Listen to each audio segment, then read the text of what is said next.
Сегодня у нас в гостях человек, который умеет видеть бизнес насквозь.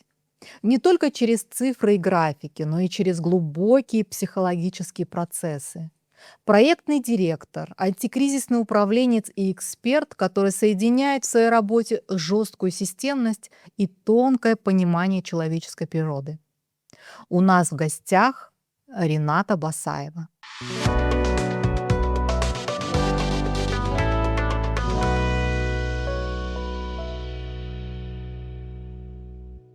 Рената, здравствуй. Рада тебя видеть в своей студии. Спасибо, что ты сегодня со мной. Благодарю, тоже приветствую тебя, Гульшан. Прекрасно выглядишь. Ой, а ты очень замечательно выглядишь, ты меня опередила. М. Только хотела сказать, очень женственная, красивая. И как раз-таки хотела первый вопрос задать о женской красоте и о ее женственности, потому что очень часто я вижу женщин-лидеров, таких с таким жестким, может быть, с виду характером, но на самом деле женственность, она ведь очень важна, да? И порою ее очень, она бывает, иногда она бывает очень поверхностной, да? А что для тебя понимание женственности? Женственность — это не мужественность. Да. Да. И если говорить, что есть женственность, это, наверное, противоположность мужественности. Мгм. И если мужские качества — это сила, конкуренция, соперничество, жесткость, твердость, то женские качества — это мягкость, расслабленность, умение подстраиваться. И, женщина в этом плане, она очень похожа на воду. Она многогранная. То есть вода, она бывает в трех состояниях: жидкая, твердая и газообразная. Так вот, настоящая женщина, она может сочетать в себе 3 состояния. То есть Мгм. она может быть твердой, как лед, и может, больно ударить, либо об нее можно больно разбиться. Она может быть обволакивающая, как вода, и в ней можно раствориться, и она может себя растворить. Ну и, соответственно, состояние газообразное — это тогда, когда ей необходимо пройти сквозь, пройти куда-то. И вот, наверное, женственность для меня — это сочетание вот этих трех состояний. Но ни в коем случае не слабость, потому что женственность — это сила. А тебе не кажется, что сейчас женщины забыли о том, что такое женственность? Тебе не кажется, что сейчас женщины зачастую одевают доспехи, и вот эта мужская энергетика, она их поглощает? То есть они вступают в такую, знаешь, какую-то борьбу с мужчиной. А, Нет такого ощущения? Есть, конечно. Ну, слушай, ну, женщины туда идут почему? Почему они воюют с мужчинами? Во-первых, вся эта история родом из детства, потому что всегда, если женщина начинает воевать с мужчиной, она, ну, доказывает кому-то что-то. В первую очередь она доказывает себе, что она может. Ну, в принципе, всегда корни скрываются в детстве. Вот, и поэтому надо смотреть взаимоотношения с папой. Вот, а если говорить про соперничество, женщины с мужчинами. Почему так происходит?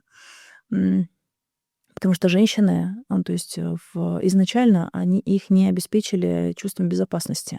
Мгм. Не было вот этого чувства того, что ты можешь просто проявляться и быть такой, какая ты есть. Рафинированные требования, да, социума, либо семьи. И, соответственно, женщина начинает, она начинает находиться в состоянии выживания. И поэтому она идет в борьбу с мужчинами, доказывая, что она классная, что она сильная, что она могущественная. У многих женщин есть такая история, многие женщины вступают в такое в противоборство с мужчинами для того, чтобы что-то доказать. Ну и потом, знаешь, почему-то это модно считается. Мгм. Когда женщина такая вся из себя дерзкая, там, самодостаточная. Но я всегда говорю, не путайте, ну, как бы, не путайте роли. На работе, да, ты можешь быть такая вот жесткая, Мгм. и на Ну, тем работе более, когда ты, если работаешь в с мужском мужчинами, коллективе, да? конечно. Ну, то есть, если, например, ты руководитель, и у тебя подчиненные мужчины, то там кошечкой быть не получится, тебя просто нагнут. Вот. Но опять-таки, некоторые же женщины начинают конкурировать со своими мужьями, со своими возлюбленными, да. Вот поэтому здесь самое главное роли не путать и просто знать, где что допустимо и где что недопустимо, потому что от того, как ты себя ведешь, от этого будет зависеть результат. Но в женщине все таки присутствует и мужское, и женское начало, да, вот изначально. И в какой-то момент, наверное, наличие вот этих обоих, начал зависит, от того, что насколько одно, начало, да, мужское или женское, начинает превалировать. Вот это от того, что, ее загнали в такую ситуацию, или, и потому что сейчас такое время, что ей приходится вот одевать вот эти доспехи и быть сильной везде. Ну, на самом деле, если говорить про женское начало, знаешь, для меня женщина и мужчина, они похожи на кошек и собак. М. Ну, то есть женщина, она такая, она Кошка? похожа на кошку, да, а мужчина похожа на собаку. И кошка в каких случаях она начинает громко рычать? Но когда ее обижают, наверно. Конечно, конечно. То есть есть определенные факторы, при которых женщина начинает себя так вести. Женщина переходит на мужскую сторону тогда, когда она не чувствует защиты. Тогда, когда она понимает, что позаботиться о себе она может только сама, о себе, о своих детенышах, о своем будущем. Вот, как правило, женщины, о которых уже позаботились, будь то родители, да, ну, то есть она выросла в безопасной среде, она никогда не пойдет никому ничего не будет доказывать. Она спокойно выйдет замуж, и будет чертовски счастливой женщиной, да, расслабленной, спокойной, она будет заниматься семейным бытом. Ну, то есть у нее не случится, если, например, мужчина ее обеспечивает, если она не думает про то, что там ей там нужно заработать там денег для того, чтобы детенышей своих прокормить, да, нет, она будет расслаблена, она будет заниматься готовкой, собой и так далее. Ну, то есть, чтобы там женщину сподвигнуть на то, чтобы она там понеслась куда-то зарабатывать деньги, должны быть обстоятельства. Понимаешь? Её обстоятельства должны заставить. Вот. А чаще всего бывает такое, ну, то есть развод, и все, и женщина перепугалась и побежала пахать. Ну да. Вот. Да, это верно. Все таки обстоятельства заставляют проявлять либо, женское начало больше, либо Конечно, мужское, да? конечно. Потому что Для тебя вот все таки в твоей работе, ты немножко расскажи сначала, да, чем ты занимаешься, да, чтобы познакомить наших зрителей, с твоей деятельностью, и чтобы было понимание того, насколько тебе, сложно или легко, а, принимать то или иное состояние, в работе. ам, я проектный директор. Вот. И если говорить про мужское и женское начало с моей стороны, то оно у меня в жизни очень хорошо проявляется. И женские мои качества, и мужские качества. И если говорить про работу как проектного директора, ну, то есть я очень много лет занимаю руководящие должности. Вот. И у меня были проекты, связанные с бьюти-индустрией, с фитнес-индустрией, с хорикой, и даже был опыт запуска авиакомпании в Мгм. Узбекистане. Вот, соответственно, здесь проявляются мои мужские качества.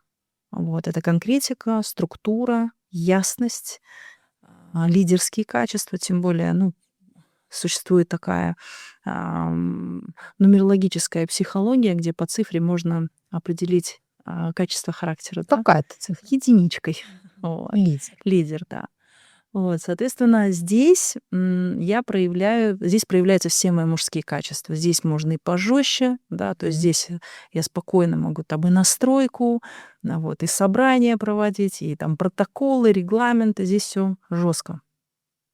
Как же проявляется моя женская сторона? То есть с 2019 года я погрузилась в психологию, получила второе образование психологическое. В свое время я открывала в Ташкенте психологический центр, назывался «Рестарт».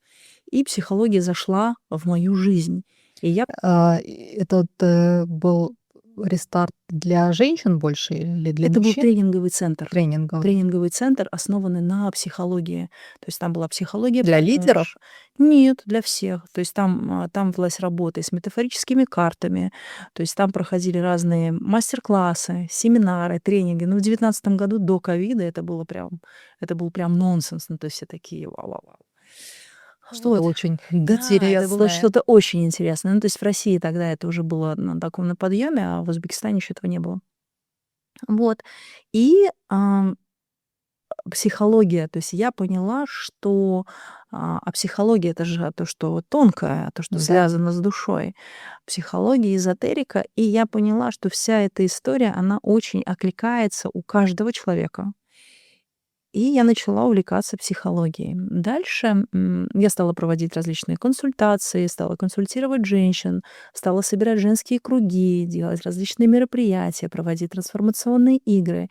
И до сих пор, то есть я состою, в сообществах, то есть меня приглашают, женщины в свое сообщество для того, чтобы я проводила различные тренинги. То есть я практикующий, а, психолог, который работает с женщинами там на разные запросы, да. Ну, чаще всего у женщин запрос — это деньги либо отношения.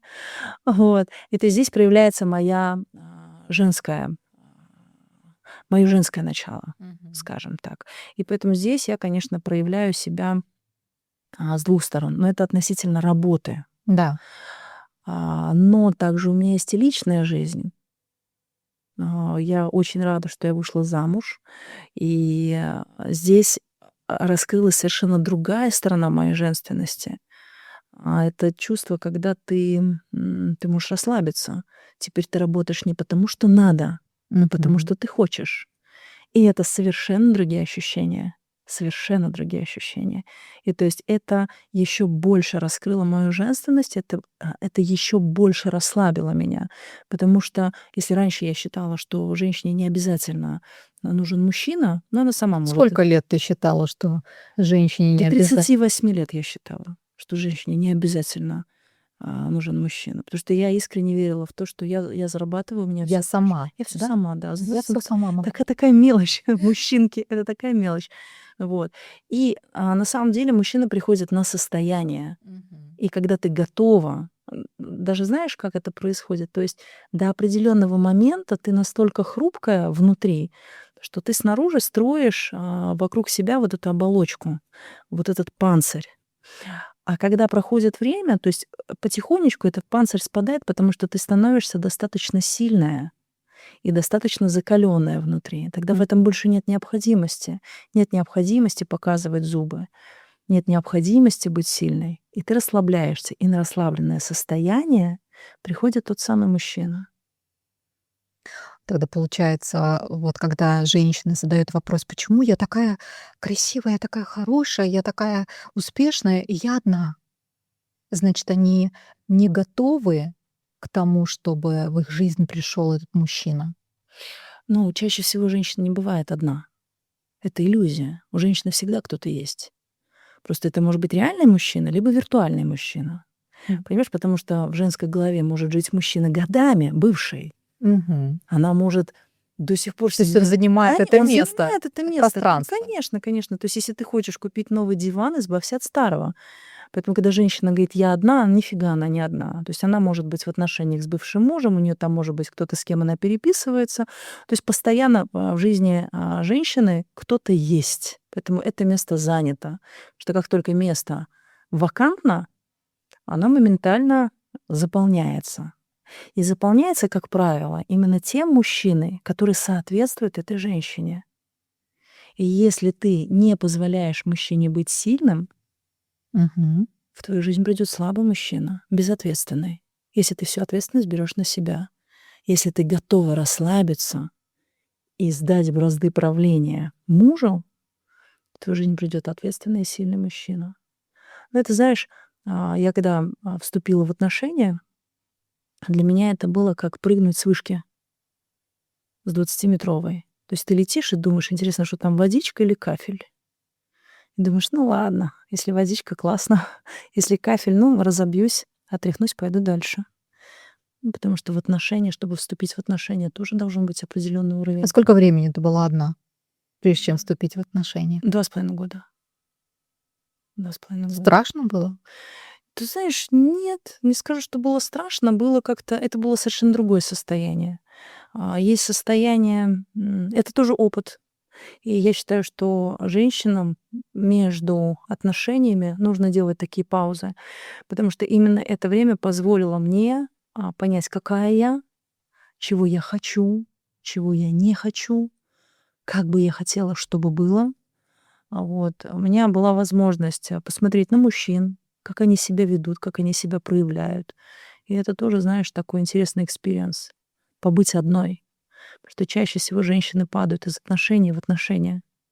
Они не успевают познать себя, что в школе этому не учат.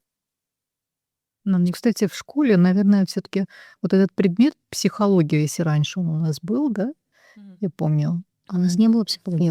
в советские времена, я имею в виду, то сейчас, такого предмета нет.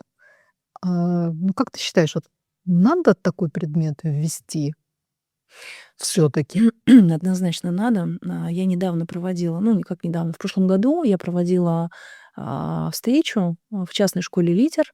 Вот, причем я там проводила встречу по поводу там менструального цикла девочек, их чувств. То есть я объясняла им, почему они чувствуют в определенный период месяца определенные чувства. То есть где-то у них подъем, где-то у них спад, где-то у них там идет какая-то агрессия, где-то они ощущают бессилие. Такая была интересная лекция. И, а, знаешь, что я поняла? Что девочек с 14 лет их не интересует менструация. Их интересуют мальчики. Их интересует, потому что я сделала такую интересную штуку. Я свой телефон оставила на "Телеграм", ссылку, ну, QR-код Мгм. ссылкой, поставила на доске и сказала: "Девочки, в процессе лекции, если у вас будут вопросы, вы, пожалуйста, прям мне пишите, у меня телефон здесь, и я буду сразу отвечать вам на вопросы". То есть это будет инкогнито, я не буду говорить там, кто задал, что задал. И, представляешь, все вопросы были про мальчиков.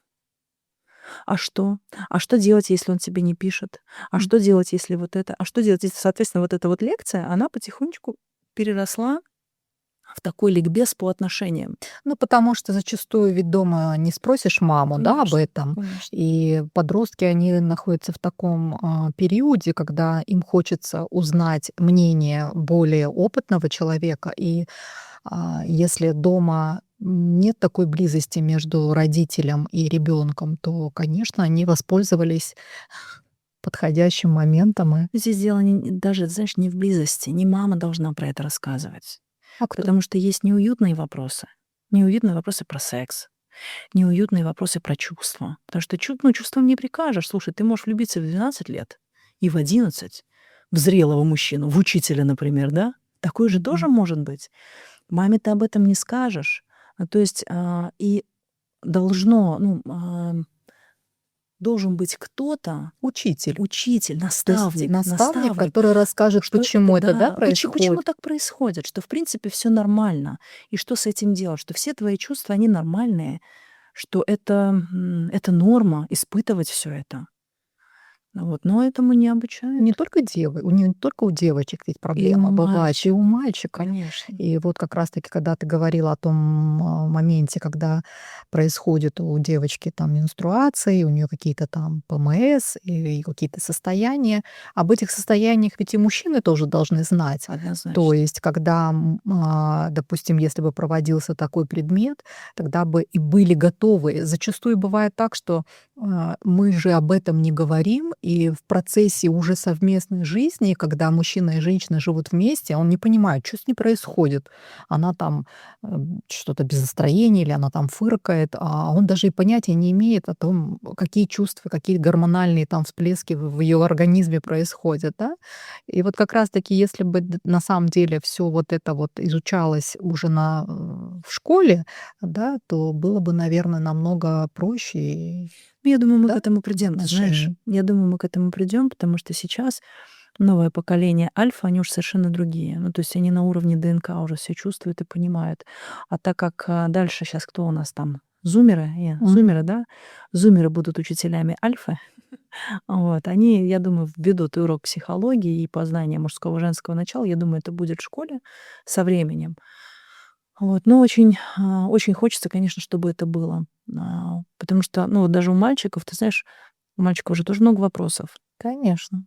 Вот. И самый большой страх мужчин, типа, что-то со мной не так. Если я не справляюсь с этим, значит, со мной что-то не так. Значит, я какой-то не такой. Да. Вот. потому что мы же выросли на фильмах, на книгах. Вот, там мужчины не плачут, они без страха и упрека, они ничего не чувствуют, да. Вот. И женщины так думают про мужчин, то есть они не дают возможности расслабиться мужчине, потому что они считают, там, ты не имеешь права расслабиться, да. И, соответственно, вот это вот исковерканное представление. Ну, а нынешнее поколение, оно же не на фильмах тоже растет, оно же в основном-то что, в Инстаграме, Успешный вот успех. это успешный успех, картинка такая, все так красиво. А вот молодой человек, парень, который только закончил школу, он там закончил университет, и вот у него нет этого успешного успеха, и он в панике. Что происходит? А где? Почему я не... Почему А я не где? там? Да, почему я не там? Все там, а я тут. Да. Вот, и, конечно, вот как вообще тебе, как наставнику именно, когда ты помогаешь в бизнесе, да, то есть ты же наставник для руководителей, да, в основном, для молодых людей, для начинающих бизнесменов, которые начинают какие-то свои стартапы, да, ты помогаешь им строить бизнес. А вот почему бизнес зачастую рушится изнутри, а снаружи вроде как будто все хорошо? Ну, если говорить про наставничество, ну, то есть у меня не только юные, вот Мгм. у меня есть взрослые, зрелые дядьки. Да. Конечно, конечно, потому что когда ты находишься внутри в процессе, ты многих моментов не видишь. Вот, а извини, с сотрудниками ты не можешь посоветоваться. Правильно ты делаешь, неправильно ты делаешь. Да? Поэтому мужчине для того, чтобы вообще все понять, ему просто нужно проговорить. Мгм. Вот, и наставник нужен в первую очередь. Вот коуч, путем правильного задавания вопросов мужчина проговаривает проблему и на 50% решает эту проблему. Что жене он проговорить не может, Мгм. заму проговорить не может. Он не может проговорить заму, что он трясется до жопы за Мгм. то, что он не выплатит кредит. Нет, потому что тогда перепугаются все. То есть снаружи все хорошо вроде, Все, да? конечно, и они же держат все это в себе.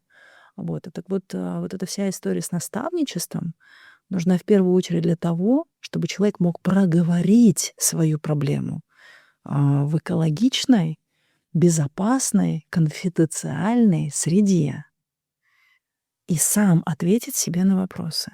Вот. А если там нужно какие-то, ну, с профессиональной точки зрения подсказать что-то, я с радостью могу подсказать. То есть, получается, ты для них не только наставник, да? Ты для них и психолог, В первую очередь, и в первую очередь, коуч. в первую очередь, да. Потому что на самом деле каждый мужчина может прекрасно сам справиться со своими проблемами. Ну, просто кто-то может справиться со своими проблемами через алкоголь, через потери, через конфликты и так далее. А есть мужчины, которые понимают, что есть специально обученные люди, Мгм. которые могут им в этом помочь. И тогда они прибегают к услугам коучей, Ну вот, менторов. если брать в процентном соотношении, сколько процентов у тебя молодых бизнесменов и сколько процентов вот уже таких, Слушай, более зрелых, да, таких, которые прошли ну, так много скажем, что? ну вот сейчас у меня в наставничестве есть три, ам, три предпринимателя, назовем их Мгм. так, от 30 до 40 лет. Мгм. Ну, то есть я не знаю, как это зрелый, незрелый, да. Просто когда ты берешь в наставничество, то есть они ко мне приходят в состоянии ученика, и я в этот момент для них учитель. И неважно, сколько бы лет им не было. Понимаешь, да? Что наставник — это всегда человек, который готов тебя выслушать, к которому ты приходишь и спокойно можешь всю эту историю рассказать. Поэтому здесь нет такого понятия, как зрелость, незрелость. Они приходят из проблемы. Они приходят, ну, ты как к доктору, слушай, То есть неважно. они приходят именно тогда, когда они понимают, что все разваливается, что они понимают, Они что не вывозят внутренне, понимаешь? То есть снаружи может быть все ровно. да, Они просто внутренне не вывозят. Потому что женщине для того, чтобы освободиться, у нее есть подружки. да. Она пришла, поболтала, они там всех кости всем перемыли, 3 часа, все освободились. У мужчин немножко не так. У мужчин должна быть такая среда. То есть мужчина для того, чтобы расслабился, ему что нужно? Ему нужна среда. То есть это должен быть либо какой-то мужской клуб. И я Мгм. очень рада, что сейчас у нас в Ташкенте есть мужские клубы. То есть там мужской клуб Ярд. Ну, не только мужской клуб, но он в целом клуб. Ну, Для там для бизнесменов. бизнесменов, конечно. Есть вот клуб, который я знаю, про бизнес. Вот знаю тоже сейчас есть мужской клуб. Недавно он открылся. Мой супруг там тоже состоит. Ам, Он То есть это та среда, где мужчины могут поговорить с такими же мужчинами, и они могут обсудить там какие-то проблемы. Вот, ну, хотя проблемы чаще всего они не обсуждают. Они в клубе, они, ну, наверное, больше как-то хвастаются, что ли, своими достижениями и так далее. Вот, поэтому среда, она очень важна, и ментор тоже очень важен. Какие 3 признака сразу выдают, бизнес, в котором нет системы? Или хотя собственник, может быть, и может там быть убежден, что все в порядке. 3 признака, Да. которые выдают, что нет системы. Ну, 1 — это отсутствие регламентов. Мгм.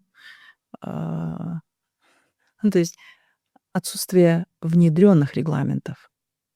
То есть когда я, например, спрашиваю, когда мне собственники говорят, там, вот у нас там вот это не работает, я говорю, а у вас есть должностная инструкция четко прописанная? Да, она есть. Я говорю, это трудовой договор или это инструкция? Ну, типа вот инструкция на словах. Ну, то есть я понимаю, если нет регламентов, то, соответственно, системы нету. Нету иерархии, это 2 признак. Ну, Мгм. то есть в любом бизнесе должна быть четкая иерархия. То есть не может быть там 2 директоров, как 2 хозяек на кухне. Да, то есть есть один главный командующий, который управляет всеми. И дальше такая, знаешь, структура власти. Вот. И 3, наверное, признак, что нет какой-то системности — это тогда, когда собственник, он и жнец, и чтец, и на дуде игрец. Это когда он сам. Я все сам. Все вокруг тупые, и я все сам. Вот. Мгм. И тогда я понимаю, что там нет системности. Ну, что это больше какая-то игрушка, наверное, для собственника, нежели про какой-то бизнес. Ну вот. Он пока еще не наигрался. Это, наверно, 3 признака, когда я понимаю, что нет какой-то системы. А что чаще всего убивает бизнес? Когда отсутствует вот эта вот именно система или, сам собственник, или, может быть, какая-то слабая команда? Знаешь, это всегда индивидуально. Сказать, что прям там что-то убивает бизнес — нет. Бизнес — это всегда продолжение собственника. Всегда. Мгм. Если, ну, знаешь, так, вот, я могу привести аналогию. Что убивает тело человека? Ну, вредные привычки. Ну, точно так же в бизнесе. Вредные привычки. Давай так назовем. Потому что бизнес, он очень похож на тело. Мгм. Вот, ну, то есть, если ты, например, ведешь правильный здоровый образ жизни, ты там, у тебя есть дисциплина, у тебя есть спорт, правильное питание, то у тебя и с телом все хорошо. Если ты не лезешь, если ты не говоришь сердцу: "Давай, бейся, я тебе не доверяю, поэтому стук, стук, стук", понимаешь? Вот. Мгм. Если вот этой ерунды нету, то, соответственно, все идет своим чередом. В бизнесе то же самое. То есть бизнес — это определенный механизм, который работает по своим определенным принципам. И собственнику просто достаточно поставить людей, ну, как бы на свои места, компетентных людей, которые будут выполнять функции не так, что там я там кого-то взял, сюда поставил, подходит, не подходит — делай. Ну, то есть здесь очень важно подобрать Мгм. правильных людей, и тогда все будет работать как часы. Когда ты заходишь в бизнес, ну, я имею в виду в помощь какому-то бизнесмену, в команду, там, как антикризисный директор, да, как проектный директор, с чего ты чаще всего начинаешь? Вот с цифр, с команды или с самого собственника? Ну, сначала собственника, конечно. Ну, то есть сначала мы разговариваем с собственником, что, собственно, болит, Ага. чё хочет. Вот. Ну И как, что хочет? Хочет денег, чтобы прибыль была больше. Что может хотеть? так, Ага. соответственно, следующий вопрос. Были деньги или их никогда не было? Чё это он вдруг Ну, захотел? было, но не было так достаточно. Хочется больше. Хочется больше. Да. Окей. Ну, следующий вопрос ты задаешь: а с чем это связано? С чем связано отсутствие? И собственник сам тебе говорит, то есть у меня там тупые сотрудники, или там у меня нет регламентов, или у меня там А если он не понимает, чего у знаете, него нет? всегда все понимают. Все всегда понимают свои слабые стороны. Но просто чаще всего не хватает сил либо ресурсов, чтобы всю эту историю, ну, как бы взвалить на себя и тащить дальше. Потому что когда ко мне обращаются собственники, то есть они понимают, что я сам не вывожу. Как правило, это происходит после того, как из команды там выходит какое-то ключевое звено, которое на себе Какой-то держало очень, управленец, да? да, которое на себе держало очень много, на котором было завязано. Вот, и там вся эта история начинает немножко сыпаться. Вот. На самом деле по-разному бывает. Что ты делаешь в этот момент? Ну, просто делаю анализ.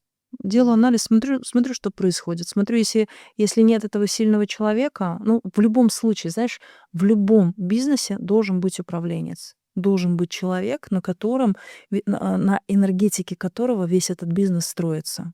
То есть это не должен быть собственник? Ну, это может быть и собственник, это может быть и не собственник.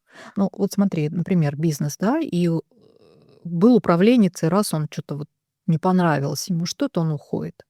И собственник остается один на один со своим бизнесом, в котором нету этого больше этого управленца, и получается, что нету вот этого вдохновителя. Значит, получается, что Здесь дело даже нужно, не. чтобы собственник тоже всегда принимал участие вот в этих процессах. Смотри, опять-таки все индивидуально, все зависит от собственников. То есть я знаю, собственники есть, которые любят играться в своем бизнесе, то есть это собственники, для которых их бизнес — это то поле битвы, куда надо приходить, там Мгм. достигать туда-сюда, там постоянно какие-то переговоры, то есть они в этом бизнесе находятся. А есть собственники, которые просто деньги дают. Так М. раз в полгода они собрания проводят, у них они смотрят Как финансы, инвесторы. как они как инвесторы, да. Поэтому здесь все зависит от того, чего хочет собственник. Поэтому всегда начинается вопрос того, а чего вы хотите? И когда собственники обращаются ко мне, например, там даже открыть какой-то бизнес, я первый вопрос, который задаю: зачем вам это надо? Что вы будете с этим делать? То есть к тебе обращаются часто люди, у которых есть средства, Да, и которые не знают, куда их вложить. Вот, например, это такой Ренат, посоветуй, пожалуйста, у меня есть вот $1 000 000. На что я могу их вложить? $1 000 000. Да. Ну, ресторанчик можно открыть. Ты считаешь, что ресторанный бизнес на сегодняшний день это самый прибыльный бизнес? Не самый, просто надо все правильно просчитать. Здесь просто все зависит от того, чего хочет собственник. Он не знает, он хочет денег. То есть он хочет увеличить свой капитал. Ну, смотри, сейчас тебе объясню. Есть собственники, которые, ну, например, я спрашиваю: чем вы увлекаетесь, что вас возбуждает? Потому Мгм. что мужчину всегда должно что-то возбуждать. Его могут возбуждать машины, его может возбуждать стройка, его может возбуждать обучение, его может возбуждать там руководительство. То есть в первую очередь важно понять, чё он хочет. Вот. И если, например, он говорит: "Я там хочу вот такой-то бизнес". Зачем? Зачем вам это надо? Вот там. И чаще всего, то есть он говорит: "Мне нравится там ресторанная сфера, М. мне нравится вот это, поэтому я хочу открыть ресторан". То есть я понимаю, он открывает бизнес как игрушку, в которую он потом будет играть. Если собственник хочет, а, как бы денег, покупай недвижку, сдавай ее и забудь. Ну, то есть, в принципе, или положи деньги в банк под проценты. У тебя есть $1 000 000, пожалуйста, у нас есть валютные счета под 4% в год. Мгм. Ну, хочешь, можешь там суммовые, ну, там максимум 10%. Мгм. Вот поэтому, пожалуйста, м, вложи деньги в банк и получай свои там дивиденды. Вот. Либо, пожалуйста, в недвижку. Недвижка — это всегда беспроигрышный вариант. В недвижку вложил, И не и не заморачиваться. заморачиваешься, да, то есть это и есть твой там пассивный доход, да, там вот богатый папа, бедный папа, он там все это очень хорошо объясняет, как это все дело делается. Но люди, которые хотят бизнес открыть и которые готовы туда погрузиться, как показывает мой опыт, это собственники, которым нравится во все это играть. Мгм. Это собственники, которые хотят. То есть они хотят ресторан для того, чтобы им управлять. Может быть, похвастаться перед друзьями. Может быть, он там вышел на тот уровень, когда ему хочется, чтобы его друзья, родственники, Восхищались. восхищались, конечно. Кто-то кто-то недавно такая история интересная была, сейчас тоже расскажу. Расскажи, расскажи. Обратились ко мне ребята одни, у них, значит, бизнес, связанный с лаками С какими лаками? для Для ногтей? ногтей. Да. Я им говорю: "Вы как вообще, ну, как вы сюда пришли? Да. Причем абсолютно, то есть ребята не из этой сферы, вот, они взяли франшизу, Мгм. вот, и то есть у них была компаньонша, ну, то есть соучредитель, женщина, которая была вдохновительницей, и вся вот история, то есть они закрутили это все вместе с ней, на ее энергетике, на всей этой истории, Она взяли сказала: "Ребята, денежки. это Да, беспроигрышный это вариант". беспроигрышный вариант. Все было классно, все было хорошо, но она умерла. А, Да, скоропостижно скончалась, и они остались вот с этим бизнесом. Прикинь. Вот, конечно, и смех, и грех, но такое тоже бывает. Вот, поэтому все мы смертны. Мгм. И, когда тут мой совет предпринимателям, да, когда вы открываете какой-то бизнес, допустите мысль, что ваш партнер может там завтра умереть. Боже мой. Ну, слушай, все мы смертны. Страшнее, если бы мы были бессмертны, да? Вот, поэтому, то есть, когда открываешь бизнес, ты должен понимать, что ты с ним будешь делать. Вот. И здесь опять-таки говорю, то есть должны быть регламенты, должны быть правила, чтобы если один человек из бизнеса вышел, умер, женился, переехал, на его место можно было поставить другого Мгм. человека, потому что человеческий фактор никто не отменял. А какой, страх у предпринимателей ты считаешь самым дорогим? Страх того, что ничего не получится. Потому что страхи — это всегда наши бессознательные желания. И, кстати, у меня даже есть тест такой интересный. Я, когда веду переговоры, перед, так скажем, началом работы, перед заключением сделки, я провожу такой небольшой тест. Это психологический тест, который позволяет определить, настроен собственник на успех или Мгм. он настроен на провал. Потому что, как показывает практика, иногда бизнесмены открывают бизнес, ну, для того, чтобы подсознательно, опять-таки повторюсь, для того, чтобы провалиться. Мгм. Потому что мужчина становится мужчиной только, после того, как в его жизни было 2, 3, 4 раза потерь. Мгм. Вот иногда бывает такое, что, ну, что этот бизнес обречен на провал. Вот. И, в принципе, ну, уже на берегу можно понять, то есть обречен он на успех или обречен он на провал. То Вот есть, что и получается, некоторые люди хотят да, роста на просто словах, а совершенно на самом деле да. бессознательно Нет, они они хотят, делают все, чтобы, да, наоборот, остаться на прежнем уровне, ну, да? либо все потерять. Либо все потерять, потому что там идет точка роста. Вот. Это очень тонкая грань между психологией, и, так скажем, и бизнесом. Понимаешь? Мгм. Потому что есть люди, которым нужно получить вот этот опыт негативный.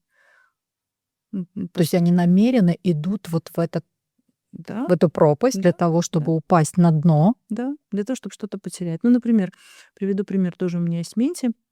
Это не мужчина, это женщина. Вот, ну, то есть она, выбирает себе партнеров заведомо, ну, не заключая никаких соглашений, и потом они ее кидают.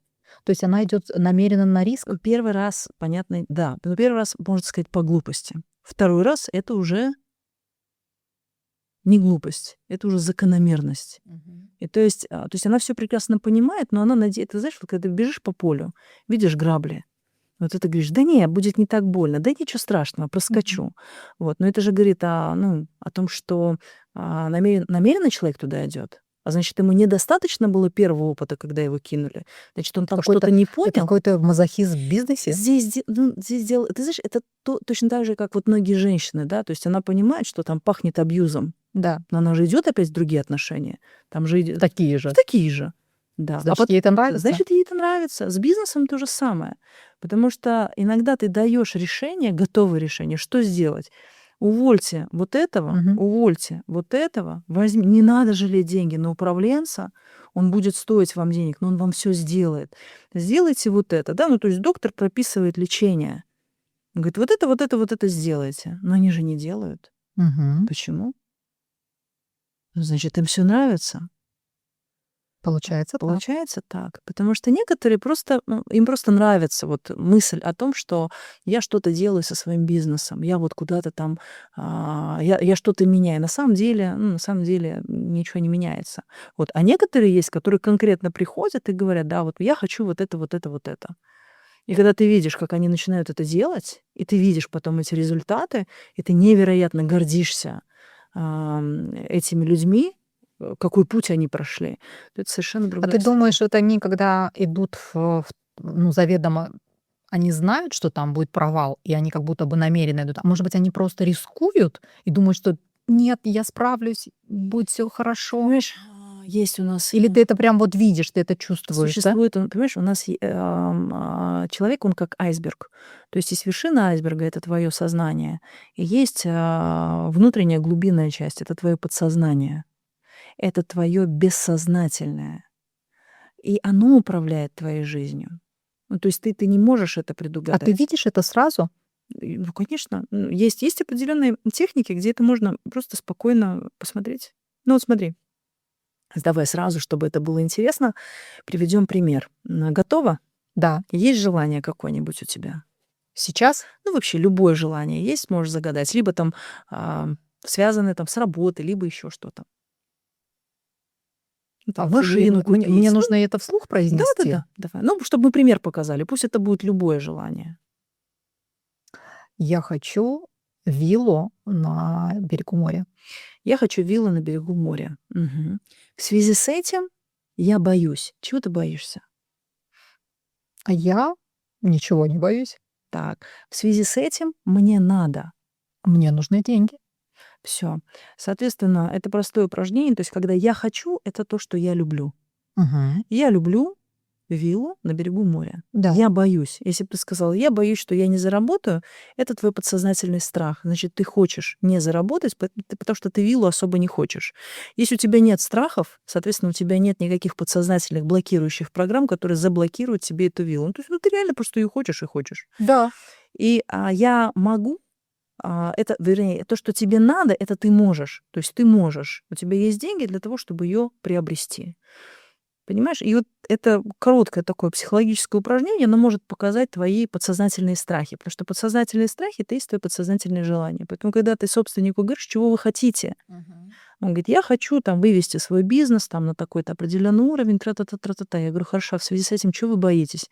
Вот я боюсь, что мои сотрудники тупые, они не справятся там, и Мгм. тра-та-та, и тра-та-та. И ты понимаешь, это его подсознательное желание, Чтобы это было чтобы именно это так. было именно так. Он же не говорит там, он не сказал мне, да я ничего не боюсь. Потому что когда собственник говорит, я ничего не боюсь, я понимаю, что это истинно желание. То есть это не какая-то там игры разума, понимаешь? То Мгм. есть это не какой-то там определенный сценарий, который он должен пройти, чтобы выйти из этого победителем. Вот. Поэтому такое, ну, на самом деле есть много разных упражнений, которые можно проделать.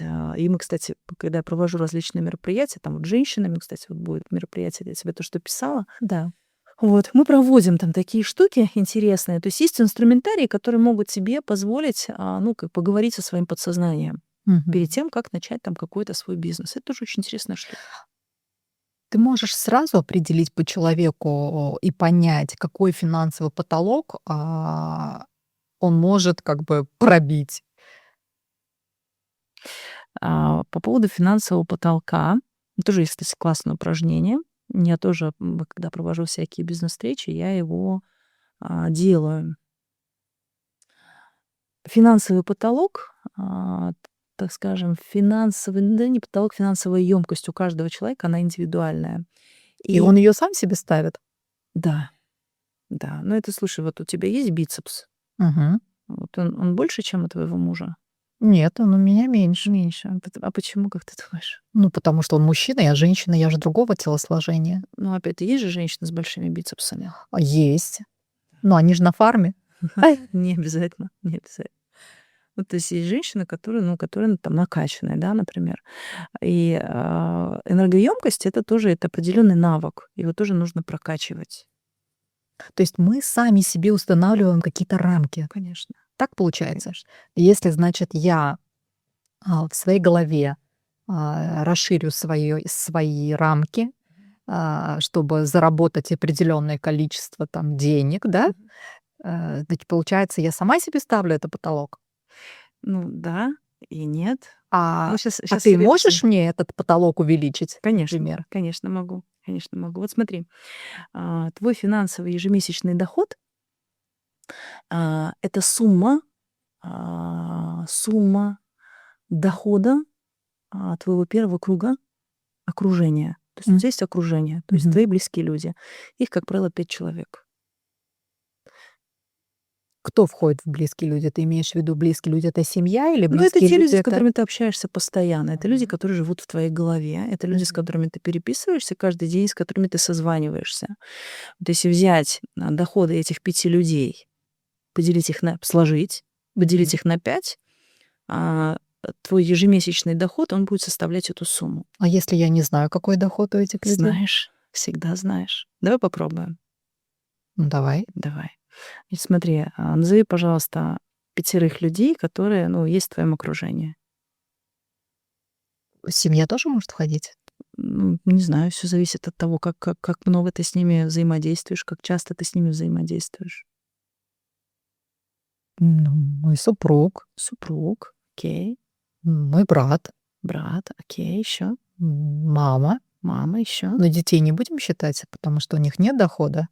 Почему у Мой детей тоже сын, Так, твой сын, моя подруга. и твоя подруга. 5 человек. Да. Ты знаешь доходы мужа? Нет. Ну, плюс-минус. Ну, ты же догадываешься. То есть я сейчас не говорю, что вот прям, ну, то Какую-то есть цифру плюс-минус, да, назвать. ты, Ну да, да. догадываешься. Возьми, пожалуйста, калькулятор. Мы не будем вслух ничего произносить. Просто возьми калькулятор. Мгм. Мгм. Доход супруга.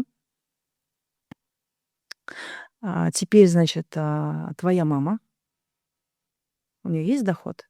Ну, может быть, это Но она какая-то же пенсия. Ну, пенсионерка, да. давай вот этот вот Мгм. доход сложим. Плюс-минус ты знаешь доход своего брата. Мгм.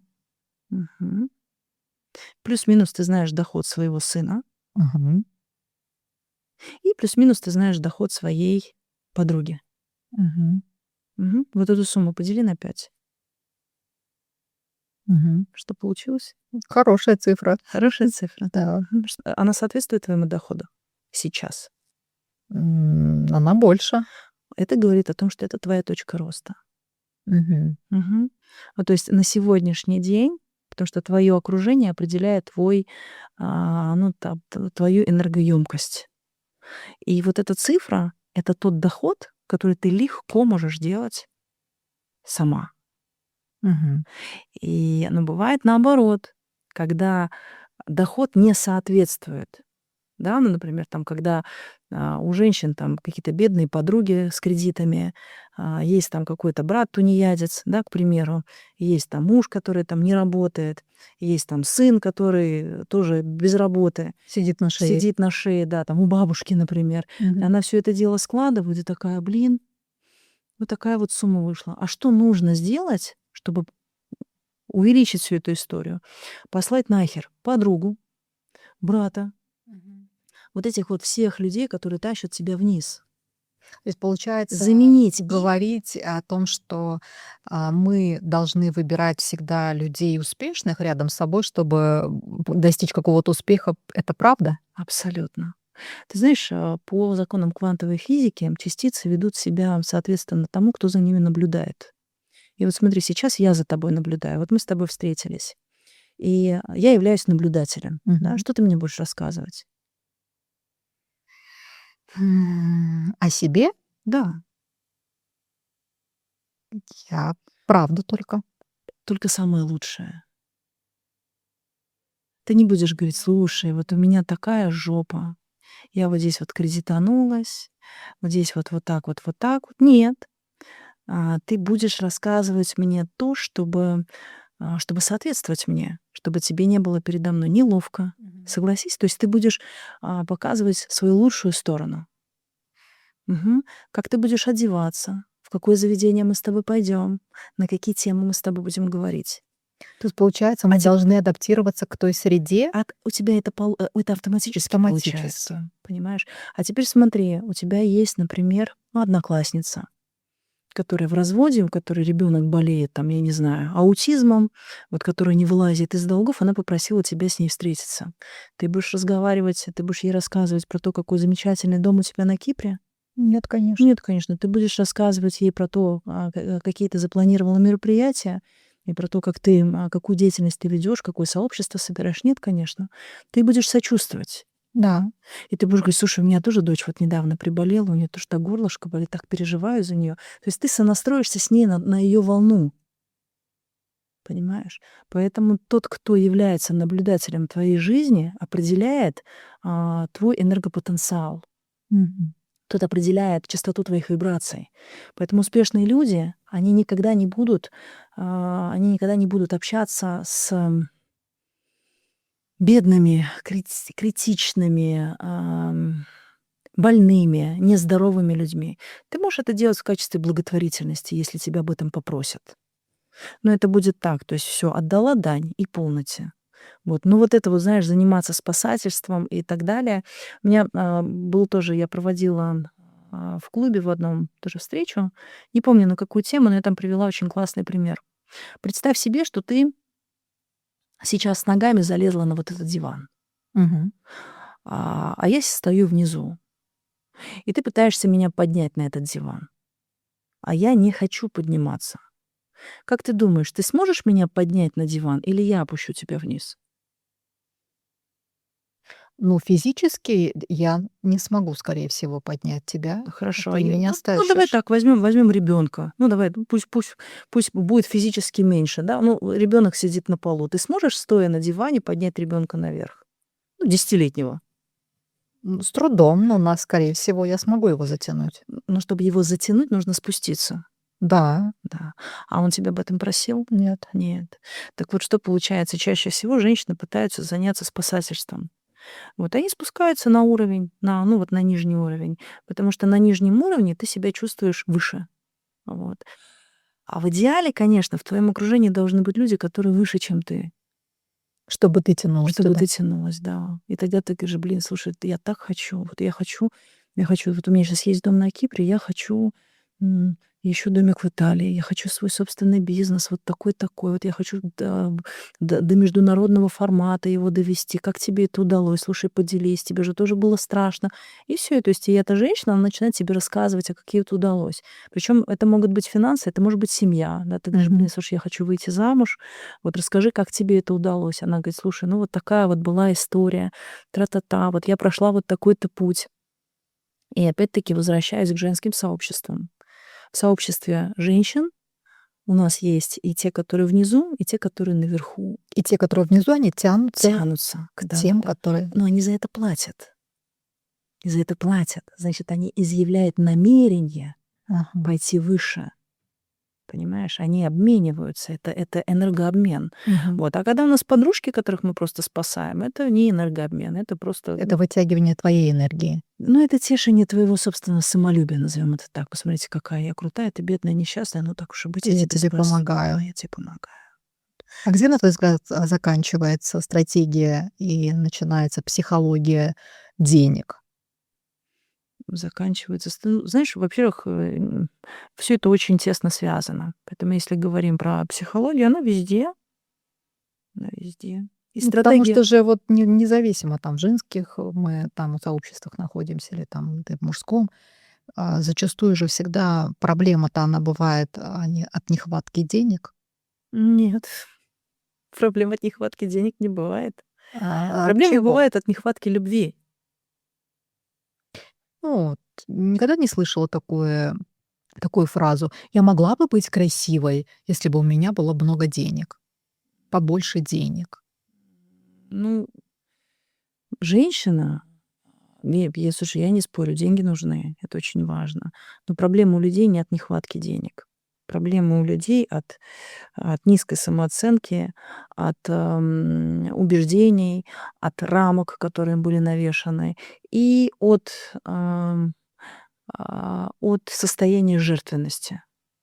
М. Вот, проблема вся оттуда, не от нехватки денег. Если у человека не хватает денег, нужно просто понять, на что ему не хватает денег. На все его хотелки. Например. Ну, этих же хотелок много, допустим. Если мы возьмем просто среднестатистическую женщину, которая смотрит, тот же "Инстаграм", тот Чего же, хочет? Хорошо, вот ну ту давай, же давай, Лухари давай, да. картинку, да, Давай, да? чего хочет женщина? На что не хватает денег? На сумку Биркин. Мгм. Зачем сумка Биркин нужна? Хочется мне такую Зачем? сумку, чтобы соответствовать, тому обществу, в котором, например, ты находишься. Мгм. Как только ты начнешь находиться в сообществе женщин с сумками Биркин, у тебя будет сумка Биркин. А пока это просто заниженная самооценка, и твое эго, которое говорит: "Блин, почему у них нет, а у меня есть?" И обвинение всего мира, в том, что вот они там, вот у них вот так, а у меня не вот так. Но девочки ведь этого не понимают. Они же вот все говорят: "Я хочу вот это, я хочу вот это, я хочу, там "Картье", я хочу, машину там какую-то хорошую". Когда человек чего-то истинно хочет, он это получает. Просто проблема заключается в том, что люди хотят хотеть, просто хотят хотеть. И у меня тоже был экспириенс, но это ты говоришь: "Я хочу похудеть". Я Мгм. хочу похудеть. Я тебе говорю: "Хорошо, давай, бери аскезу на 3 месяца. То есть вот это, вот это, вот это, вот это. То есть Мгм. не надо ходить в зал. Мгм. То есть там, давай ты сейчас избавляешься от критицизма, ты перестаешь кого-то обсуждать, ты отпускаешь все обиды там на маму, папу, брата, подругу и перестаешь жракать. Ну, просто перестаешь жракать, да. Начинаешь читать правильную литературу, перестаешь слушать грустную музыку, начинаешь читать аффирмации, да. Ну, то есть вот тебе прописали программу. Ты это не будешь делать. Потому что ты потом понимаешь, что тебе это не надо? Ну, потому что это слишком сложно. Мгм. У любого желания есть своя цена. Понимаешь? Вот когда на меня смотрят и думают: "Ой, такая вот она вся из себя деловая, тра-та-та, ей так все легко даётся". Про директора уже так думают, что ты Мгм. типа приходишь там, на компьютере что-то сделал и всё. Что стоит за этим? Какой путь я прошла? Через что я прошла? Ну, чтобы к этому прийти. Никто же не знает. Все же видят только успешный успех. Да. Вот. А какой путь ты прошла? Когда мы видим женщину с сумкой Биркин, ты знаешь, какой путь она прошла? Ну, то есть прикинь, какой у нее должен быть энергопотенциал. Неважно, купила она ее себе сама или Или ей её подарил ей купили. мужчина. Какая она женщина, что ей мужчина дарит Биркин. Понимаешь, об этом же никто не думает. Все же просто говорят: "О, я хочу машину". Да. Да, я хочу сумку, я хочу вот так вот, я хочу вот так вот. В "Инстаграме" там не показывают там ее бессонные ночи, там не показывают ее работу 24/7, не показывают, как она выкладывается, как она упахивается, как она разрывается между детьми и работой. Не показывают, как она вытаскивала этого мужчину, когда у него нифига не было, как они там, возможно, доширак ели вместе, да, а потом он стал чуваком, который этого там всего нет. Ну, просто выкладывает сумку Биркин. А что за этим стоит? Так вот, если ты хочешь сумку Биркин, будь готова пройти тот путь, который приведет тебя к этой сумке. Но ты же не хочешь проходить этот путь. Ты же просто хочешь сумку. Поэтому у всего есть цена. Вот, и Что чаще всего, мешает человеку выйти на тот, доход, на тот уровень дохода, который он хочет? убеждение. Убеждение. Потому что у каждого человека есть своя правда. А правда, в которую он верит. По вере твоей да будет тебе дано. Мгм. Если ты веришь в то, что, а, давай так, хочешь $1 000 000? Нет, потому что я не знаю, на что его тратить. Хочешь $100 000? Да. Мгм. Завтра у тебя будет $100 000? Нет, Завтра. завтра нет. По вере твоей да будет тебе дана. М. Понимаешь? Мы все хотим хотеть, но дело в том, что ты в это не веришь. А ты поверь. И как только ты поверишь в то, что это будет не призрачно. Хорошо, давай так. Ам, у тебя, ну, есть какой-то, там, не знаю, там, губная помада, ну, там, например, там, ну, какой-то кремушек, которым ты каждый день пользуешься. Да, конечно. Ну, представь себе, что он закончился. Э, Ну, примеру, просто представь, ну, что он закончился. да, Ты завтра его купишь? куплю. Да. Ты веришь в это? Я знаю, что я его Все, куплю. да. Ну, то есть, со 100 000 долларов точно так же. То есть я хочу $100 000, вот, а они будут у меня, ну, завтра нет, но в течение, там, например, 3 месяцев- да. И ты-то понимаешь, что они у тебя будут. Второй момент, ты можешь сказать, что, типа, нет, не будут, потому что, во-первых, ты в это не веришь. Поэтому нужно ставить себе такие цели, в которые ты поверишь. И, например, вспомни себя 10 лет назад, твой доход, твой уровень дохода. Было в разы меньше. Конечно.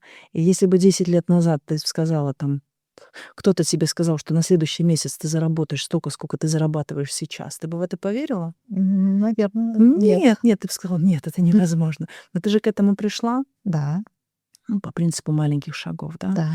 Вот поэтому просто нужно верить, если ты чего-то желаешь, ну, как только твое желание появилось, либо откажись от него, скажи: "Я не верю, что я на это способна. Я слабачка.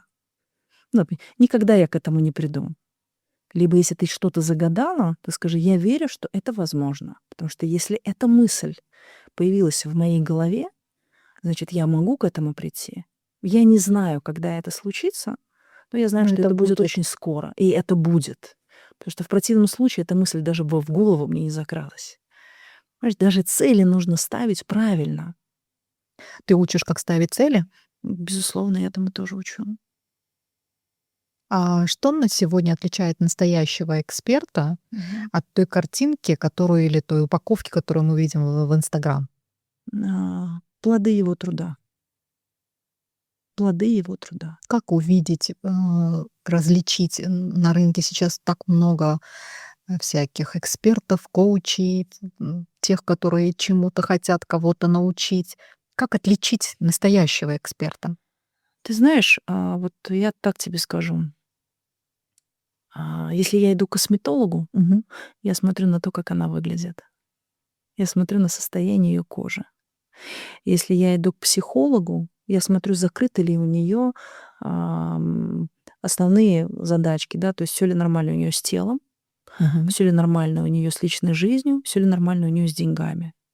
Да. То есть, когда ты идешь к какому-то эксперту, например, по бизнесу, ты должен посмотреть, а что у него вообще в бизнесе, какие кейсы у него были, какой бизнес он запустил. Вот я, например, занимаюсь запуском проектов, у меня есть успешные кейсы. Есть кейсы, которые развалились после моего запуска, я об этом тоже говорю. Есть То кейсы, есть ты можешь смело сказать о том, что я вот там что-то с чем-то не справилась, да? конечно, потому что, опыт это что такое? Опыт это твой провал. И большой опыт это большое количество промахов, Мгм. большое количество ошибок, большое количество того, что у тебя не получилось, там, где ты провалилась, там, где ты что-то исправила, где-то удалось что-то исправить, где-то не удалось что-то исправить. Но есть успешные кейсы. Поэтому, когда это тебе говорит, там, у меня там все всегда зашибись, я там всегда на все 100%, Это нет, лукавство. это лукавство, конечно. Поэтому всегда нужно смотреть на что стоит за этим экспертом, в чем заключается его экспертиза. Если, например, там, у тебя там какое-то рекламное агентство предлагает тебе рекламу, посмотри на их страничку в Инстаграме, Мгм. вот, посмотри на их рекламу, потому что если сапожник без сапог — это такая себе история. Вот поэтому, если говорить про, мою экспертизу, когда приходят ко мне, женщинам, которые приходят ко мне, с запросом там по отношениям, я могу поделиться собственным опытом. У меня был опыт развода, вот, и у меня есть опыт счастливого замужества. Да, у меня есть опыт. Когда ко мне приходят мужчины там по поводу денег, по поводу долгов, да, я тоже могу сказать, у меня тоже были долги. И я могу рассказать, как отсюда выбраться и с Мгм. чем это связано. Вот. Если мы говорим по поводу какого-то бизнеса, там, фитнес-индустрии, я могу вам... я администратором на ресепшн стояла с 7 часов утра до 23:00, когда мне надо было администратора заменить. Когда я открываю спа-салон, я работала массажистом, я специалист сертифицированный. То есть я знаю, про что я говорю, Ничего се. понимаешь? Поэтому тут вот такая история. Здесь очень важно. То есть у эксперта должна быть не виртуальная экспертиза, Мгм. а реальные кейсы. Поэтому всегда можно позвонить там, собственникам прошлых проектов, либо там, например, просто посмотреть работы. Ну, А вот если убрать соцсети, на чем держится вот, э, сильный личный бренд? на коммуникации, на твоем окружении. Потому что у меня, например, вот в моей соцсети, я думаю, ты заходила, там вообще ничего не понятно. Ничего не понятно. Мой личный бренд держится на сарафанном радио. Все мои проекты по сарафанному радио. Кто-то кому-то порекомендовал. Вот я тебе клянусь, единственный, у меня был кейс, когда меня пригласили с HeadHunter. Это когда во время ковида Мгм. У меня моё резюме висело на HeadHunter, и с этого компания Humans пригласила меня с HeadHunter на собеседование. Я там работала административным директором. Мгм. Всё остальное сарафанное радио. Поэтому если сейчас убрать абсолютно все соцсети, в первую очередь это сообщество, комьюнити, люди, с которыми ты общаешься, которые могут о тебе что-то рассказать. Поэтому всегда делись, всегда отдавай, всегда будь полезной. Чтобы тебя выбирали. Да нет, тебя и так будут выбирать по закону Вселенной. Сколько ты отдаешь, столько ты получаешь. И это может быть не из этого же источника, из другого. Вот. Но просто делись. Почему на сегодняшний день, недостаточно того, чтобы быть, просто быть хорошим специалистом, чтобы тебя выбирали? М, и знаешь, я тебе так Что еще скажу. должно быть? Связи? Всё зависит от позиции. И если ты исполнитель, достаточно быть просто хорошим специалистом, хорошим исполнителем. Всё, больше ничего не надо. Но если ты хочешь выше, ты не будешь хорошим, потому что, например, руководитель, он никогда не будет хорошим, он Мгм. никогда не будет удобным. Вот если сотрудники говорят о том, что ты хороший руководитель, ну, брошь цена те как руководителю. Потому что твоя работа, твоя задача заключается в том, что выводить их из зоны комфорта и постоянно стимулировать, назовем так. Вот. Поэтому, а, хороший специалист, ну, как бы хороший человек не значит, хороший эксперт или хороший специалист. Я думаю, что вот так. То есть руководителю не обязательно быть, хорошим, человеком? М, вообще, вот это слово "хороший человек", вот смотри, например, у меня муж- хороший муж, Мгм. но он плохой сын. Ну, он же с женой живет, а не с мамой. Нет, ну почему он плохой сын? Потому что Он же мама звонит маме? ну, мама же хочет, чтобы он жил с ней. Тогда он плохой сын. Конечно, плохой сын. Хорошо. Ты хороший топ-менеджер, но ты плохая мать. Да, потому что ты всегда на работе. Да. А где вот эта грань хорошести? Ну, то есть ты всегда где-то будешь плохой. Если ты хороший То есть руководитель, хорошим быть всегда невозможно. конечно, невозможно. Вернее, хорошим быть везде и для всех Невозможно, невозможно. конечно. Знаешь, есть, опять-таки, ну, в мире есть гармония. То есть чёрное и белое. И вот сколько в тебе хорошего, столько в тебе плохого. То есть нужно всегда держать этот Ну, баланс, пытаться, пытаться. пытаться. Вот я не люблю это слово "пытаться", я пытаюсь. Я, говорю это слово импотент. Слово импотент. Я пытаюсь, я Но у меня не стараюсь. Да, получается. да, я пытаюсь. Ты знаешь, тебе всегда будет заваливать. То есть ты Мгм. всегда будешь падать либо сюда, либо сюда. Ну, вот лучше, чтобы амплитуда была не такой яркой, так скажем, да. Поэтому То женщины есть не чтобы тебя не сильно, ну, да, не сильно, качало? да, не сильно качало. Ну, может, Будь конечно, будь ну, будь ты так вот, знаешь, чуть-чуть, потому что ты же видела, вот как, на эти, балансе. да, вот они вот так вот чуть-чуть, чуть-чуть, чуть-чуть. Потому что если тебя сильно расшатает, то есть тебя унесет. Но это просто практика. И это нормально. Как сегодня формируется доверие к эксперту на более таком глубоком уровне? Ты знаешь, на сегодняшний день доверие, оно идет интуитивное. Вот ты знаешь, ты, наверное, когда смотришь человеку в глаза, вот то, что он тебе говорит, у тебя сразу внутри это правда или неправда. Но у меня прям такое, знаешь, как это вот сейчас говорят же, чуйка, наверное. У Чуйка, да. меня она есть. Я всегда чувствую, когда мне врут. Иногда я позволяю, чтобы мне врали. Да, ты позволяешь, да. Чтобы человек ты позволишь человеку сохранить лицо. Да, Да. я знаю, что он врет, но я делаю вид, что я верю. И поверь мне, все люди так. Абсолютно все. Все люди, всё прекрасно чувствуют. Но опять-таки возвращаемся к тому самому айсбергу, да. То есть если на подсознательном уровне тебе нужно, чтобы человек причинил тебе вред, Мгм. ты выберешь его бессознательно. Вот. А если у тебя нет в этом необходимости, ты к нему не обратишься, к этому эксперту. Потому что внутри мы все, ну, существа энергетические, мы все прекрасно чувствуем, все прекрасно знаем. А какие чаще всего ошибки совершают эксперты, когда они выстраивают свой какой-то вот личный бренд? Они пытаются быть похожи на кого-то. Основная ошибка. Основная ошибка — это пародия. То есть нету своей уникальности. Да, нет своей экспертизы. Они еще, ну, как бы И с криком «Королева русского! R&B Бьянка выскочила на сцену. У них нет понимания того, кто они, зачем они и что они. И в процессе выстраивания личного бренда они познают себя. И это путь. Они просто познают себя. Они сначала копируют одних, потом копируют других, и потом в процессе всего этого они находят себя. Поэтому рано или поздно все мы себя находим. Но это путь.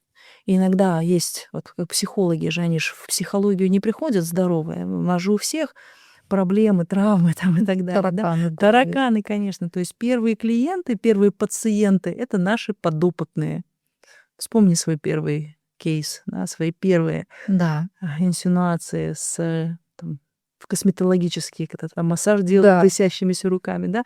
Вот если бы этот клиент знал, что ты новичок, да, он бы как, он к тебе пришел? Нет, конечно. Так вот и с экспертами точно так же. Но им нужно Но же... ты делаешь вид. И, конечно, ты делаешь вид. Так вот, экспертов, которые Держать делают... лицо. Держать лицо. Вот их сразу видно. Вот, их сразу видно невооруженным глазом. Что ты вот сейчас умеешь видеть в людях, ну, в экспертах, в бизнесменах, чего ты раньше ну, не видела? Я вижу... Сразу. Господи, Вот что ты видишь сразу? сразу. Я сразу вижу жертву, Ага, если есть эта жертва. Я сразу вижу победителя, ага, если есть этот победитель. И я вижу потенциал.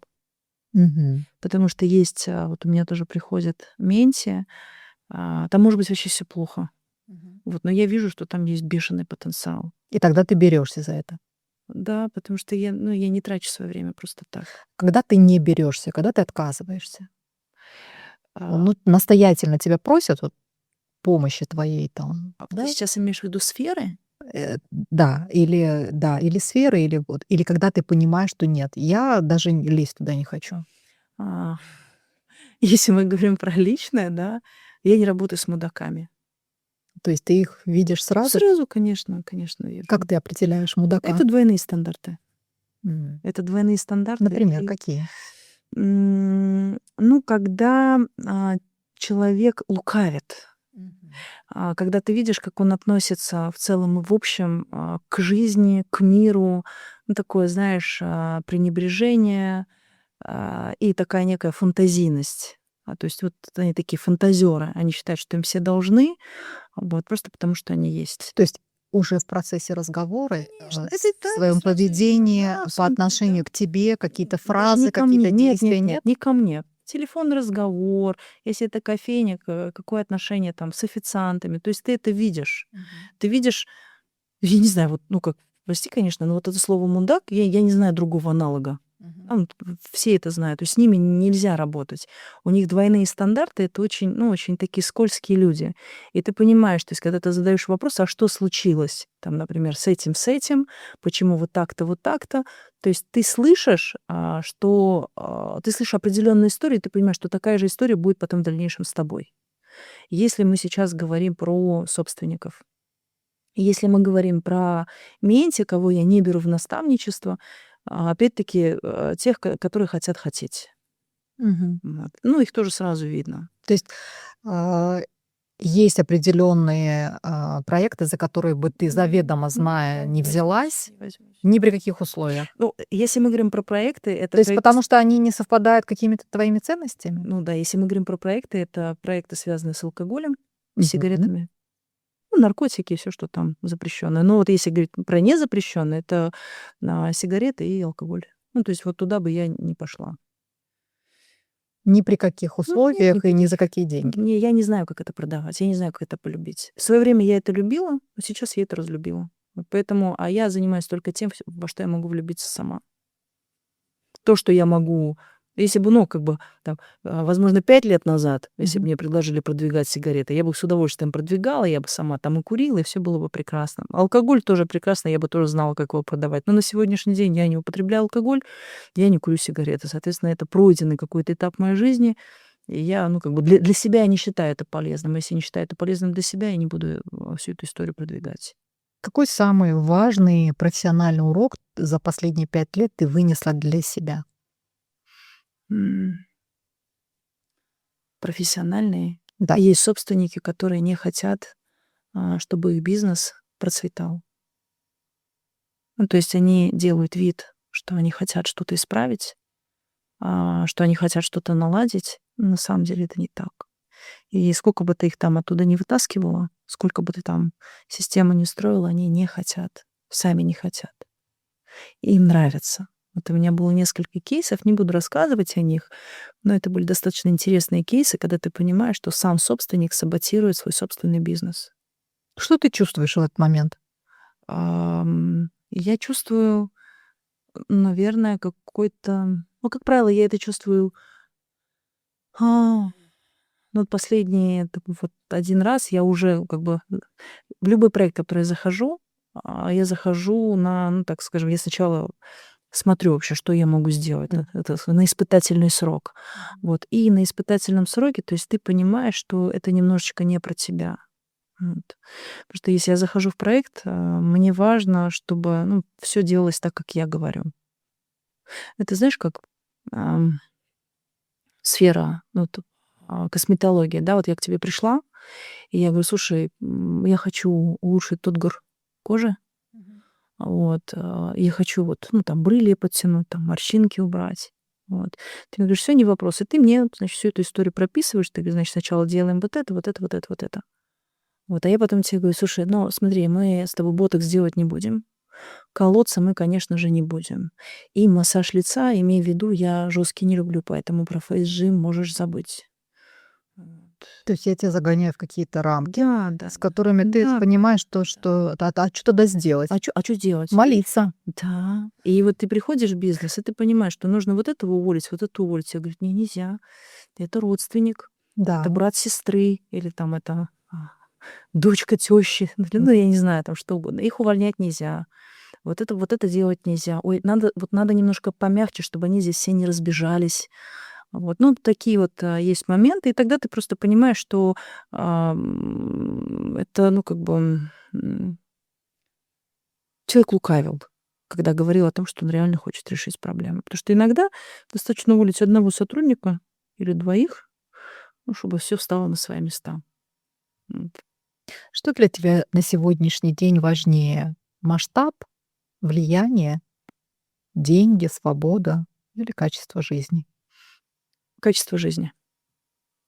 На сегодняшний день это для меня очень важно. Ну и свобода, соответственно, тоже. Вот, потому что, я понимаю, что я хочу жить в стране, чтобы вот это была вкусная еда, чтобы это была развитая инфраструктура, чтобы мне было достаточно свободного времени, чтобы проводить время со своим мужем, чтобы путешествовать. Вот. Качество жизни является на сегодняшний день самым важным. Я думаю, у многих так после 40 лет. Вот там уже наигрались во все. Вот, и хочется совершенно, ну, уже каких-то других вещей. В какой стране ты бы хотела жить? Я в ней живу, это Узбекистан. Да, я очень люблю Узбекистан. Мне нравится эта страна. Мне здесь все нравится. Вот. Есть много стран, которые тоже я люблю, но я бы там как бы путешествовала. Россия мне нравится. Она очень огромная, она необъятная. Вот. Но, то, что сейчас, там немножечко такая турбулентность происходит, вот я каждый день благодарю Узбекистан, нашего президента, за то, что у нас все спокойно. Ты знаешь, вот, ну, прям реально за то, что у нас здесь все Мирно. спокойно. Мир. Потому что соблюсти вот этот вот, знаешь, Баланс. баланс, где вот это такая тонкая грань, поэтому, ну, вот реально я каждый день благодарю Бога, за нашего правителя мудрого, Да. вот который вот за возможности, потому что мы сейчас бешено Ему развиваемся. непросто щас. Да, понимаешь? И ты понимаешь, как вот хрупких вот Дубай. Да, Хрупкое, казалось бы. да, казалось бы, да. А здесь у нас все, ты живешь, и слава богу, да. Ам, солнце светит, хлопок растет, да, у нас здесь байрам, праздники и так далее. И ты абсолютно спокоен. Я не знаю, сколько это будет длиться, вот, но я за Дай это бог, чтобы это было дай бог, чтобы это всегда. было всегда, но я благодарю за это каждый день, потому что, ну, мы не знаем, как это будет. И я благодарю, конечно, нашего правителя за то, что мы живем в такой, классной, спокойной стране. Дай бог ему здоровья. Ой, не говори, долгих-долгих лет. Что ты хочешь, чтобы женщины поняли после знакомства с тобой? М, Женщины поняли. М, Я хочу, чтобы каждая женщина после знакомства с собой поняла собственное могущество. Потому что каждая женщина — это невероятно могущественное существо. Могущественная, это женщина, которая может влиять на свою жизнь. Не на чужую, на свою, на свои чувства, эмоции, на свои жизненные сценарии, убеждения, окружение. Вот. То есть каждая женщина, она может быть невероятно влиятельной и могущественной, влиять и мочь на свою жизнь. Потому что чаще всего женщины приходят ко мне с вопросами как, почему, не знаю, а что. То есть им важно понять, где не так. Вот. И когда я разговариваю с женщинами, то есть это либо формат консультации, либо формат там, психологических девичников, основная моя задача — вернуть женщину, опять-таки, вот это состояние ресурса и понимание того, что я могущественная. И если я смогла создать вот эту ерунду в моей жизни, от которой сейчас хочу избавиться, значит, я смогу создать то желаемое будущее, куда я хочу прийти. Поэтому могущество — это то Что ты состояние. даешь женщине на своих вот этих вот девичниках? Ну, в первую очередь на девичниках женщины общаются с женщинами. Женщине нужна женщина. Да. Женщина проговаривает свои 10 тысяч слов. Вот это все мы там Мгм. поговорили, все обсудили. А второе, я являюсь модератором встречи. И, возможно, провожу такой некий ликбез по какой-то теме. Потому Мгм. что если, например, тема денег, я рассказываю о том, что такое деньги, мы там выявляем убеждения, но прежде всего каждая встреча — это про саму женщину. Да, то есть женщина, ну, это не так, что вслух: "Вот, у меня такие-то убеждения". Женщины сами там себе пишут. Вот, ну, типа вот таких вот психологических упражнений. Надо же, ничего себе, я вот этого, оказывается, хочу, это мой подсознательный страх, а это мое подсознательное убеждение. То есть ты им просто раскрываешь их внутреннюю суть. Вот. Ну, то есть на девичниках я, позволяю женщинам получше узнать себя в этой сфере. Либо это может быть девичник на тему отношений. И тогда женщина тоже познает себя, а какая она: жена, либо там любовница, Мгм. либо там, а, партнерша, да, ну, там, Какая она мама? какая она мама, да. Потому что взаимоотношения, они могут быть, м, не только с мужем, не только с любимым. Вот, поэтому на девичниках, да, то есть у женщин есть возможность посмотреть друг на друга, понять, что твоя проблема, она не уникальна. Потому что, например, когда по деньгам встречаемся, все такие сначала же приходят в масках, такие все богатые, сильные, независимые. Мгм. Вот. Потом ты когда говоришь: "Поднимите руки, у кого никогда не было долгов". А теперь поднимите руки, у кого никогда не было долгов. Никогда. Серьезно, слушай, это Да, очень круто, очень круто. никогда. Ну, как правило, женщины, которые приходят на запрос по деньгам, ну, то есть когда-то у них были подобные кейсы. Были подобные кейсы по деньгам. Вот, и там ты говоришь, например: "Поднимите руки, кто никогда не нуждался в деньгах". Видишь, потрясающе. Тебе очень повезло в жизни. Вот потому что, возможно, ты выросла. Ты из какой страны? С Узбекистана. А всю жизнь где прожила? Ой, я жила и в Осетии, и М. здесь. Ну, знаешь, я восхищаюсь тобой и завидую тебе, ну, белой завистью, вот, потому что не каждая женщина может похвастаться тем, что она никогда не нуждалась в деньгах, и, тем, что у нее никогда не было долгов. Потому что, Ну, благодаря, наверное, это Всевышнему Богу вот так происходило. Всегда у меня было ровно столько, сколько мне нужно. ну, видишь, значит, у тебя все хорошо. Вот. А, но чаще всего на встречах, ну, то есть, поверь мне, как правило, руки никто не поднимает.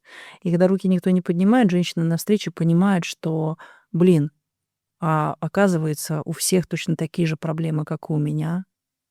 Оказывается, я не бракованная, Мгм. я нормальная. Оказывается, такое случается со всеми или случалось со всеми. И это дает определенный уровень такого расслабления, когда женщина понимает, блин, оказывается, в этой ситуации не только я была или я и есть нахожусь сейчас. Вот поэтому вот так вот. Ну, и на девичнике просто женщины, они, ну, как обмениваются опытом друг с другом. Ну, может быть, иногда некоторым кажется, что им это надо, а на самом деле, может быть, это им не надо. Наверное, чаще всего, вот мы же говорили о том с тобой, что иногда нам кажется, что я хочу это. Да, на самом деле это вообще ей и не нужно. Мгм. Здесь определяющим, является цена. А, Если, например, смотри, тоже так интересно. Люди, которые хотят хотеть, они не готовы за это платить. И, например, когда я встречаюсь, да, вот ко мне приходит женщина и говорит: "Вот туда-сюда, возьмите меня в менторство, там я хочу вот это, вот это, вот это, вот это". Ты называешь цену, она не готова за это заплатить. Ну, значит, она когда не Она хочет хочет. хотеть, конечно. С девичниками то же самое. То есть, если женщина пришла и она за это заплатила, значит, она готова что-то взять. И если она не готова взять, она, ну, как бы, она не придет и не заплатит. Поэтому я не провожу бесплатных встреч. Не провожу бесплатных встреч. Потому что готовность отдать деньги, вот хоть какая-то часть. Вот когда в Таджикистане проводила, там это тоже номинально было там $20.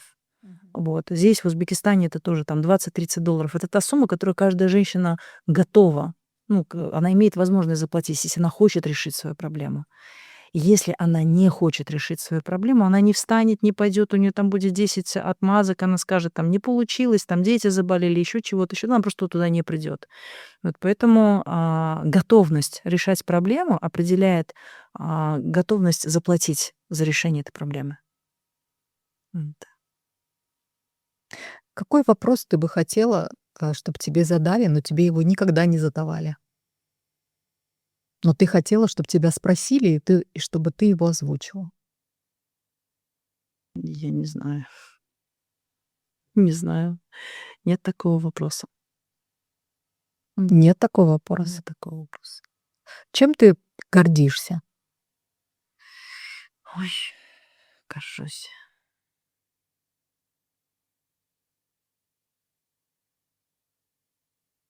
Я не знаю, что ответить на этот вопрос. Что доставляет удовольствие Ренате? Удовольствие, жизнь. Я люблю жить. Я люблю молиться. Я люблю медитировать. Я люблю гулять с мужем. Я люблю просыпаться. Люблю гладить своих котиков. Люблю проводить. Ну, жить я люблю. Вот. Люблю жить и проживать жизнь. Вот это доставляет мне удовольствие, потому что долгое время, пока я не пришла, наверное, к этому состоянию, я не ощущала жизнь, я не проживала жизнь. Она просто пролетала мимо меня. А сейчас я проживаю каждый момент. Вот я проснулась утром, я обняла своего мужа, и я ощутила вот эту радость от, от того, что я счастливая женщина. Здесь и сейчас. Здесь и сейчас. Вот я лежу на своей мягкой кровати в своей квартире, там не война на улице, Да, все классно, я сейчас встану, пойду на любимую работу, тут котишки прибежали. Вот, тут ты понимаешь, никто не позвонил, никто не умер, все, слава богу, живы-здоровы, да? да. Вот, и ты проснулась, и все. И ты понимаешь, что, блин, Жизнь жизнь прекрасна. прекрасна. И вот, наверное, я получаю удовольствие от жизни. Вот. Спасибо за этот прекрасный разговор, за это откровенное интервью. Я хочу пожелать тебе прекрасной, долгой, гармоничной жизни. Благодарю, Гульса. Спасибо. Спасибо, дорогая. Спасибо. Это было тоже очень, очень классное интервью, глубокое, интересное, ам, вдохновительное.